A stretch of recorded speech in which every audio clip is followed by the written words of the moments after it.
Hello once again welcome back to plus line. ഇന്നത്തെ വീഡിയോയിൽ നമ്മൾ ഡിസ്കസ് ചെയ്യാൻ പോകുന്നത് +1 ഇംഗ്ലീഷിന്റെ പബ്ലിക് എക്സാമിന് നിങ്ങളോടൊപ്പം പഠിച്ചിരിക്കേണ്ട ഏറ്റവും പ്രധാനപ്പെട്ട ചോദ്യങ്ങൾ ഏതെല്ലാമാണെന്ന് നോക്കാം.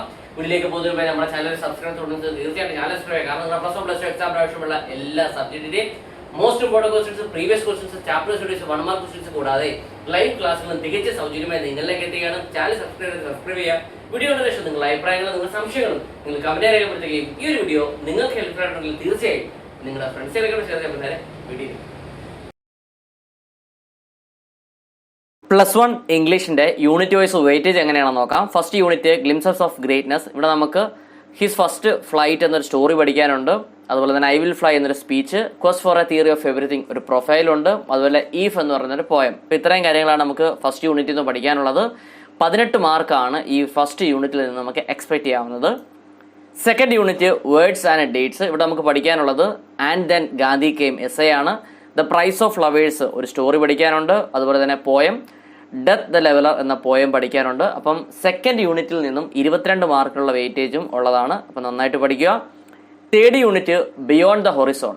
അപ്പോൾ ഈ യൂണിറ്റിൽ നമുക്ക് പഠിക്കാനുള്ളത് സൺറൈസ് ഓൺ ദ ഹിൽസ് ഉണ്ട്, ദ ട്രിപ്പ് ഓഫ് ലഹോർലെ ഉണ്ട്, അതുപോലെ തന്നെ ദ സാക്രഡ് ടർട്ടിൽസ് ഓഫ് കഡാവു. ഇപ്പോൾ ഇത്രയും കാര്യങ്ങളാണ് തേർഡ് ചാപ്റ്ററിൽ നമുക്ക് പഠിക്കാനുള്ളത്. ഈ ഒരു യൂണിറ്റും ഇമ്പോർട്ടൻ്റ് ആണ്. 21 മാർക്ക് നമുക്ക് എക്സ്പെക്ട് ചെയ്യാവുന്നതാണ്. Then fourth unit braving the hazards ആണ്. അപ്പോൾ ഇവിടെ നമുക്ക് disasters and disaster management India എന്നൊരു എസ്സേ പഠിക്കാനുണ്ട്. അതുപോലെ തന്നെ ദ സെറാങ് ഓഫ് റണാഗഞ്ചി എന്നൊരു സ്റ്റോറി നമുക്ക് പഠിക്കാനുണ്ട്. ദ വ്രക്ക് ഓഫ് ദ ടൈറ്റാനിക് അപ്പം ഒരു പോയം പഠിക്കാനുണ്ട്. അപ്പോൾ ഈ ഒരു യൂണിറ്റിൽ നിന്ന് നമുക്ക് 21 മാർക്കിനുള്ള ചോദ്യങ്ങളാണ് എക്സ്പെക്ട് ചെയ്യാവുന്നത്. അപ്പോൾ ഇതും ഇമ്പോർട്ടൻ്റ് ആണ്, നന്നായിട്ട് പഠിക്കുക. Fifth unit harmony of life. ഇവിടെ നമുക്ക് ഒരു സ്റ്റോറി ഹാർമണി ഓഫ് ലൈഫ് എന്ന സ്റ്റോറി പഠിക്കാനുണ്ട്. ദെൻ ടു സ്ലീപ്പ് എന്ന പോയം ഉണ്ട്. Going out for a walk എന്നൊരു എസ്സേ പഠിക്കാനുണ്ട്. അപ്പം അഞ്ചാമത്തെ യൂണിറ്റ് ഹാർമണി ഓഫ് ലൈഫിൽ നിന്നും 12 മാർക്കുള്ള ക്വസ്റ്റിനും പ്രതീക്ഷിക്കാവുന്നതാണ്.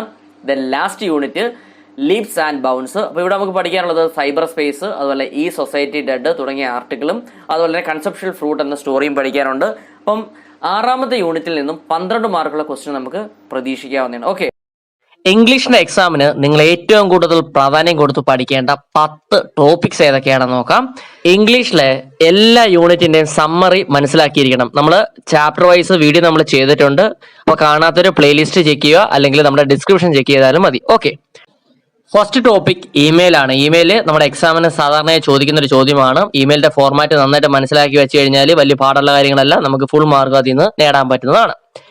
Second one interview. നമ്മൾ പഠിച്ചിട്ടുള്ള പാഠഭാഗത്തിൽ നിന്നുള്ള ഏതെങ്കിലും ക്യാരക്ടറോ അല്ലെങ്കിൽ ഫേമസ് ആയിട്ടുള്ള ഏതെങ്കിലും വ്യക്തി ഇന്റർവ്യൂ ചെയ്യാനൊക്കെ സാധാരണ ചോദിക്കുന്നതാണ്. അപ്പം ഒരു 3-4 ക്വസ്റ്റ്യൻസ് പഠിച്ചു വെച്ചിരിക്കണം. അതിന് ആൻസേഴ്സും പഠിച്ചു വെക്കുകയാണെങ്കിൽ വലിയ പ്രയാസമുള്ള കാര്യമല്ല. Third one poem appreciation. നമ്മൾ പഠിച്ചിട്ടുള്ള ഏതെങ്കിലും കവിതയും അതുപോലെ തന്നെ മറ്റൊരു കവിതയോടെ തന്നിട്ട് അതിൽ നിന്നും പോയം അപ്രിസിയേഷൻ എഴുതാൻ ചോദിക്കാറുണ്ട്. അത് ഇമ്പോർട്ടൻ്റ് ആണ്. Fourth one job application letter. അതായത് നമുക്ക് ജോലിക്ക് വേണ്ടി നമ്മളൊരു ആപ്ലിക്കേഷൻ ലെറ്റർ തയ്യാറാക്കുന്നു, അതിനോട് നമ്മൾ റെസ്യൂമും കൂടെ ചേർത്താണ് അയക്കേണ്ടത്. അപ്പോൾ അതിന്റെ ഫോർമാറ്റ് പഠിച്ചു വെച്ചിരിക്കണം, ഇമ്പോർട്ടൻ്റ് ആണ്. Fifth one profile writing. കുറച്ച് ഹിൻസ് തന്നിട്ട് അത് ഡെവലപ്പ് ചെയ്ത് പ്രൊഫൈൽ എഴുതാൻ ചോദിക്കാറുണ്ട്. സ്ഥിരമായിട്ട് എല്ലാ പരീക്ഷയ്ക്കും ചോദിക്കുന്നതാണ്, പ്രൊഫൈൽ എഴുതാൻ പഠിച്ചിരിക്കണം. Sixth one character sketch. അപ്പോൾ പ്രധാനപ്പെട്ട എല്ലാ ക്യാരക്ടർ സ്കെച്ചിന്റെ വീഡിയോ നമ്മൾ ചെയ്തിട്ടുണ്ട്. അത് നമ്മൾ ഡിസ്ക്രിപ്ഷൻ ചെക്ക് ചെയ്യാം, അല്ലെങ്കിൽ പ്ലേലിസ്റ്റ് ഇംഗ്ലീഷിന്റെ പ്ലേലിസ്റ്റ് ചെക്ക് ചെയ്താലും ആ വീഡിയോസ് നിങ്ങൾക്ക് കാണാവുന്നതാണ്. Then seventh one paragraph writing. Paragraph റൈറ്റിംഗും ചോദിക്കാറുള്ള ചോദ്യമാണ്, അത് ഇമ്പോർട്ടൻ്റ് ആണ്, പഠിച്ചിരിക്കണം. Eighth one travel essay. Travel essay നമുക്ക് ഇംഗ്ലീഷിന്റെ എക്സാമിന് പ്രതീക്ഷിക്കാവുന്ന ചോദ്യമാണ്. Ninth one speech. അപ്പോൾ സ്പീച്ചും ഇമ്പോർട്ടൻ്റ് ആണ്, ഷുവറായിട്ടും ചോദിക്കുന്ന ഒരു ചോദ്യമാണ്. നമ്മൾ പഠിച്ചിട്ടുള്ള ഏതെങ്കിലും ടോപ്പിക്കിനെ ബേസ് ചെയ്ത് സ്പീച്ച് തയ്യാറാക്കാൻ ചോദിക്കാറുണ്ട്. Then last one formal letter. Formal ലെറ്ററിന്റെ ഫോർമാറ്റ് പഠിച്ചു വെച്ച് കഴിഞ്ഞാൽ തീർച്ചയായിട്ടും അതിന്റെയും ഫുൾ മാർക്ക് നമുക്ക് സ്കോർ ചെയ്യാൻ പറ്റും. ഓക്കെ, ഇന്ന് നമ്മൾ ഡിസ്കസ് ചെയ്തത് +1 ഇംഗ്ലീഷിന്റെ പബ്ലിക് എക്സാമിന് നിങ്ങളോടൊപ്പം പഠിച്ചിരിക്കുന്ന ഏറ്റവും പ്രധാനപ്പെട്ട ചോദ്യങ്ങളാണ്. അപ്പോൾ ഇതുമായി ബന്ധപ്പെട്ട സ്റ്റഡി മെറ്റീരിയൽ നിങ്ങൾക്ക് ആവശ്യമാണെങ്കിൽ ഡിസ്ക്രിപ്ഷനിലോ അതുപോലെ കമന്റ് ബോക്സിലും നമ്മുടെ വാട്സ്ആപ്പ് ടെലിഗ്രാം ഗ്രൂപ്പിലെ ലിങ്ക് ഞാൻ കൊടുത്തിരിക്കുക. നിങ്ങൾ അവിടെ ജോയിൻ ചെയ്ത് നോട്ട്സ് കളക്ട് ചെയ്താണ്. പുതിയൊരു വീഡിയോയുമായി വീണ്ടും കാണാം. Till then it's me Vivek Vijayan signing out. Okay, thank you.